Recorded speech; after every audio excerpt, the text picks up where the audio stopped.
we are looking at data manipulation language.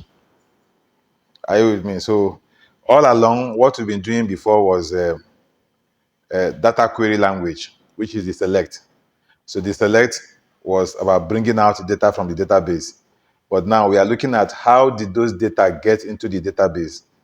Somebody is responsible for inserting them into the database. So that is what we want to look at. How you insert data into the database, how you can update the data that are already existing inside the database, and then how you can delete data from the database.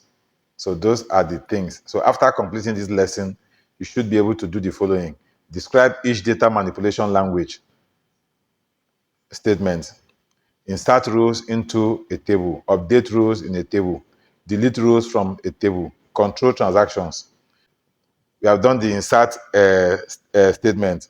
So today we have to do update statement. This is the syntax for update. Modify existing values in a table with the update statement. Update table, this is the syntax for update. Update table, set column equals to value, where then you put the condition. That we are going to look at today. Update more than one row at a time if required. You can equally write that script. Now this is update example. For example, an employee who was SA rep has now changed his job to an IT program. Therefore, his job ID needs to be updated and the commission field needs to be set to null. We are going to answer this question. If you don't put this where condition and you just say update table, that means you're probably going to update the entire rows in that table. So this where condition is to tell you which particular row that you want to update. You saw the syntax. Now I'm going to say, calling the update clause, update, then update table, following that syntax, update table. So I'm going to update the employee table. Update employees. I can bring it down here. Set. So I will look at the particular row. What is it I want to change? Let's say this employee that we created yesterday. So maybe we mistakenly picked accountant for this employee. So I want to change this employee to an IT programmer instead of an accountant. So update employees. Set job underscore ID. Can you see that? Update employees, meaning update table. Set job underscore ID equals, then, I didn't put equals to, so I'll put it in single quote, IT underscore program. So that is it. Now, if I do this and I terminate, if I run this, it's going to change everybody job ID to IT program. I will still do that, but before I do that, I will create a table, which is not this normal employee table. I will create another table. Actually, creation of table is a data definition language. We are still going to do that, but I will do it here so that I will use a table that I create to do some of the manipulation that I want to manipulate. But for this one, I'll just go ahead and use this normal employee table. So update employees, set job ID equals to IT program, where, still write it in lowercase, where first name, where employee ID, The reason why, now when you are doing updates, you have to use the primary key column. Yes, you have to use the primary key column, because if you don't use the primary key column, that primary key column is what gives you that makes the rows to be unique. So if you look at this employee ID, you will see that there are no two employees that have the same ID. So if you want to update a particular employee, it's better you always use the primary column to do your update. Because if you use any other column that is not the primary column, for example, you use first name and you are saying where first name equals to Steven, it might just be that you only want to change you want to update just one Steven, and then because you have two Steven as first name, it's going to change the two of them. So that is why you must always use the primary key, you understand me, to achieve that. Otherwise, you will have to combine different columns together. to be able to achieve one single row. So update employees, set job ID equals to IT program, where employee ID equals, so I want to change this Okon 20207, where employee ID equals to 207. So that is the person I want to update. So I want to update the job ID from accountant to IT program. So I will execute this. So it's done. Then I commit it. Now, if I don't commit it, I can roll back, and we are still going to look at that too uh, in this chapter that we are doing. What is rollback? What is commit? That is used to control transaction. So update employee, set job ID equals to IT program, where employee ID equals to 207. I've done that. Now, when I run this again, just to see if my update has taken effect. So where is Joseph? Look at Joseph. Can you see the job ID of Joseph is now IT program instead of accountant? Then, since it is IT program, I can change the salary of this. I can update the salary of this employee to maybe 10,000 instead of 6,900. So all I need to do is just come here. Instead of this job ID, I'll just say set salary equals to, since it is number, set salary equals to 10,000, and then I run it. So it's done. I commit. So when you look at it again, you can see the salary of Joseph Okon has been changed to 10,000. So it's as simple as that. For me to be able to show you how to update the entire column, let me create a table that is similar to this employee table. So, but it's not what we actually want to do in this class, but let me create it. I will also use it for the delete clause. So to create a table, I'll just say create table. Create table. Then I will state the table name, emp. That is the table name. Create table emp. And I'm just going to use a very simple, straight way. I want the table to just replicate everything that is in this employee table. So create table emp as select star from employees.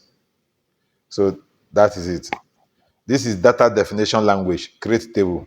We will still do that later. But I need this table now to show you some of these my update, because I don't want to scatter everything in this main table. So create table emp as select star from employees. So I'm going to create a table name emp, and everything in this table emp will be exactly the way employees table is. So I will execute it. So it's done. If I now say select star from emp, and I terminate. So I run it. So you see, so I now have another table called emp, which is having the same data as I have in my employee table. So now in this table now, I want to update everybody's salary to 10,000. So you can see that we have different salaries here. So I want to change everybody's salary to 10,000. I'm going to change it now. So I will come here and I will say update employees, set salary equals to 10,000. I will terminate it here, and I will end this. Update emp. Update emp, set salary equals to 10,000. I did not put condition. So it means it's going to change everybody's salary to 10,000. That is what this query will do. Since I didn't put the where clause. If I put the where clause, I'm stating the rows that I want. But if I don't put the where clause, it's going to change everybody. So I want to update everybody's salary to 10,000. But I'm doing it to the table that I just created now, which is the emp table. So I will execute this. And then I will commit. So now when I run this emp again, select emp. Look at everybody's salary is now 10,000. Can you see how easy it is? Now imagine somebody who is trying to do this and does not understand this language. And then the person will have to be doing it manually. So you can imagine how long it will take the person to update 108 employees. You can see how long it will take the person to update 108 employees. But with just one script, I updated everybody. Are you with me? So that is the beauty of you understanding the command that you will give to the database, and at once everything will take place. So that is it. I've updated everybody to 10,000. So, and you can make this mistake. You see, I've actually committed. You can make this mistake. That is, so you have to be very careful when you are working with the database, that you don't make the mistake of going to update something and then updating the entire table. So if you want to work on a table, it's always advisable for you to create another table before you start working on it on a major table, so that if there is any problem and by error you did something that you probably want to go back to and you have already committed, you can go back to that one that you created and use it to bring back all the data into your main table. So you can see that what I did here now is my M table, not my employee table. Now let's look at this example.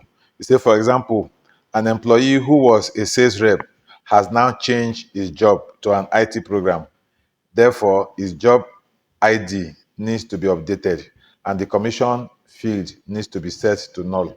So let's look for an employee, one single employee that is a sales rep that we can do this to. So update M, set job ID, job underscore ID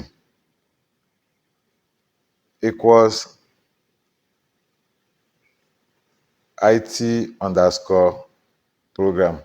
Then you put this in single quote.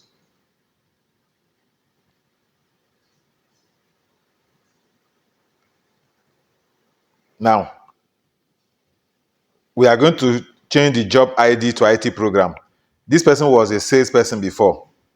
So because we are changing him to IT programmer, there will be no commission percentage. So commission percentage has to be set to null. So in that case, you have to put comma. Then you now go to the commission percentage column. Commission underscore percentage. You are setting that one equals to null. Equals to null. Then you now bring in the condition. Update employee. Update emp. Set job ID equals to IT program. Commission percentage equals to null. Where uppercase, lowercase, everything will go. It's not case sensitive in terms of writing the clause. So where employee, let me write everything in lowercase. Where employee ID equals to. So let's pick one particular person that is a sales rep.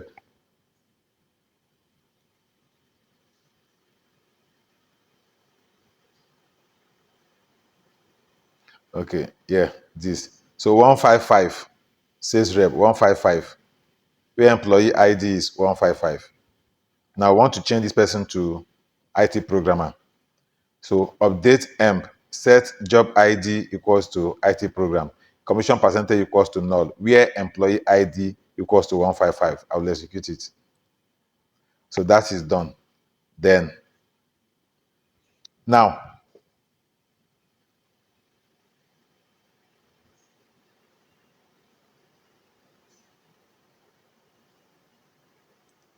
select M. I want to show you something.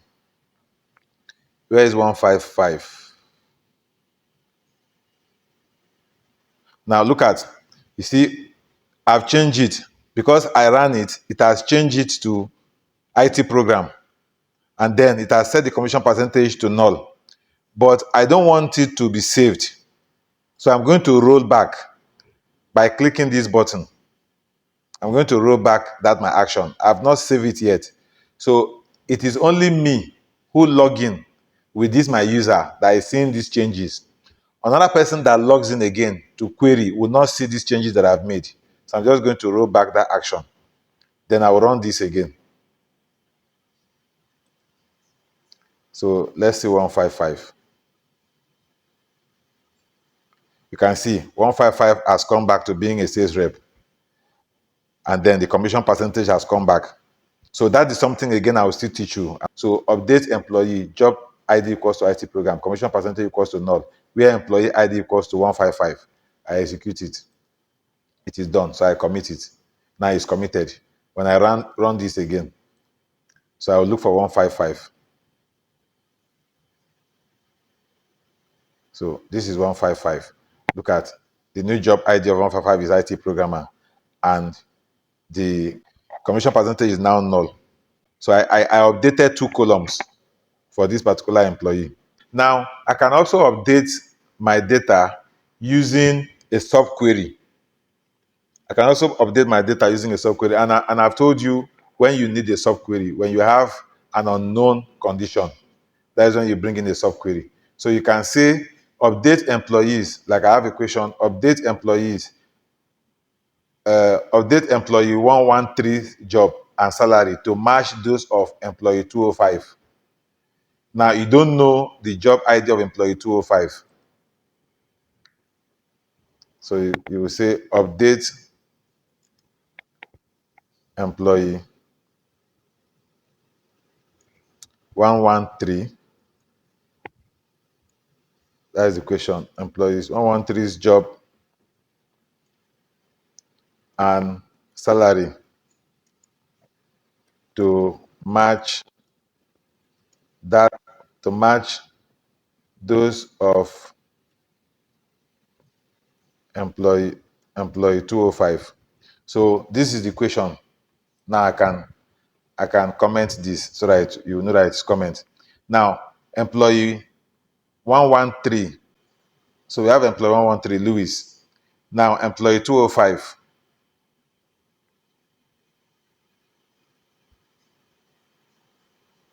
Employee 205 is Shirley. Now I want to bring the two of them out. I can say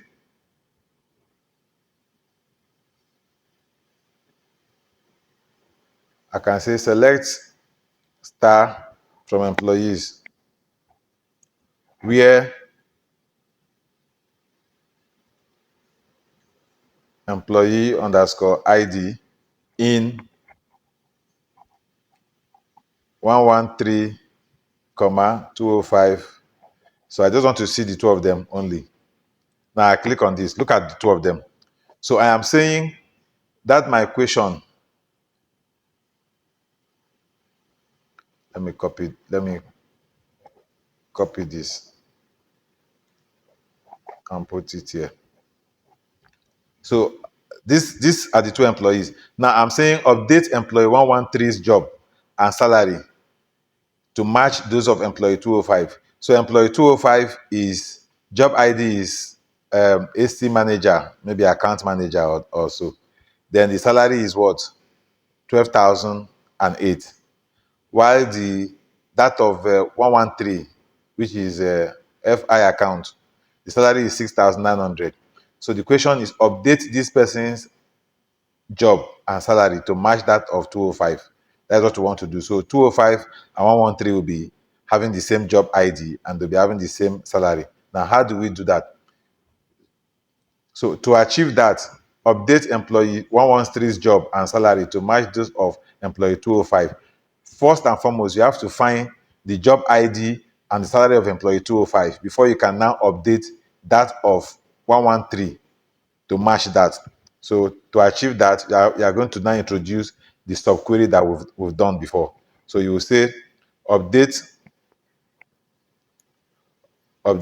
employees. That is updating the tables. Now set job ID, job underscore ID. Are you with me? Equals, then you will now call in your subquery. This is where you type it. So this subquery is to find the job ID of employee 205. That one will now be select job underscore ID, right? So let's bring it down. Select job underscore ID from employees. Then bring this down where employee ID equals 205. So that is the first condition. Now you are going to set this new job ID of employee 113 to this job ID that this employee will return. So if I run this, if I execute this, can you see? That is the job ID So that is what it will return. So I'm going to set this job ID equals to this. Now, the other one is the second condition, salary equals, then that one too, you will call your subquery. Now that one will also be select salary, right? You will jump it down. So that's salary from employees. Then you will jump it down, condition where employee underscore ID equals 205. Now you are going to, so this one is update employees, set job ID equals the job ID that this subquery will return. Salary, this place you have to put comma because it's just like the first one we did where we had to update 2 columns. We stated the first column, which is, I think we still have that query. Yeah, this one. Update employee, set job ID equals to IT program. Commission percentage equals to null, where employee ID equals to 155. That is just what we are doing here too. But in this case now, we did not specify the job ID and we did not specify the commission percentage. So in this case, you are given a condition. The job ID and the salary has to be the same with that of another employee. So you have to find that job ID and salary of that employee first. That's why you're introducing this subquery. So update employee, set job ID equals to, select job ID from employees, where employee ID equals to 205. So the job ID when you run this is AC manager. Then that is comma, salary equals to select salary from employees, where employee ID equals to 205. If you run this one,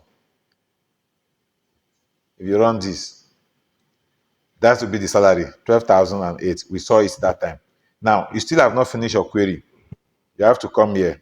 Now, this where condition is for the main query, where employee underscore ID equals 113. Then you terminate. So this is it.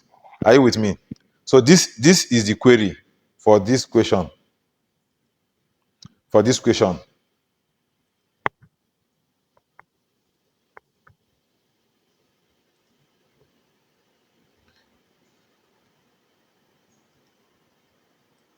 Now this is the query for it. This question. Update employees 113's job. Update employee 113's job and salary to match those of employee 205. So this is the query for it. Update employees, set job ID equals to, then you call the subquery, and then you also say salary equals to, job ID equals to this, salary equals to this, where employee ID equals to this. This is it. Now there are 2 queries. You can decide to write this query in another way that will be shorter than this. I will still show you that. But if you run this query now, if you run this, so it's executed, and then you commit it. Commit. If you come back here, and then this was our query that we used to view them initially. So you choose to view this again. Run this. So look at it. Look at Louis now. You see? Job ID is the same with that of 205. Salary is the same with that of 205. So you can see with just a script, you can change something at the back end with ease. Now we are using a query to achieve this, but for a normal person that is working at the front end, the person is going to update that thing using the front end application that has been designed. So that is what I have to show you on the update.